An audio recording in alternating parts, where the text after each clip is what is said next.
These models are really capable parrots. They're trained on very, very powerful GPUs. And I think the philosophical conversation around whether these things should be anthropomorphized or not is irrelevant to the fact that they're pretty good at performing most tasks that require production and kind of mixing of language, and then some other tasks. The reason they are very good at that is because when you take a lot of information, like what's on the internet and books and Wikipedia, and you apply attention to it. Like humans look at that and say, these are the things and sentences that you should actually pay attention to. And then you apply a model where you embed those in multidimensional space so that things that share attention and things that share meaning and context live next to each other in a way that a model can understand. And then what you do is you predict the next word based on the words that come from it. And those words can be, they started in early models to very small, but now we're talking about models that have 30,000 tokens that they can accept. So you can give it a lot of information, a lot of context.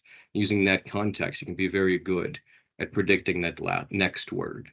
But that's really all it's doing. Now, the fact that it is able to perform so many things that well by just doing that is more of a testament to the amount of information that we've put out there and the amount and the way that humans organize their thoughts in written word and information.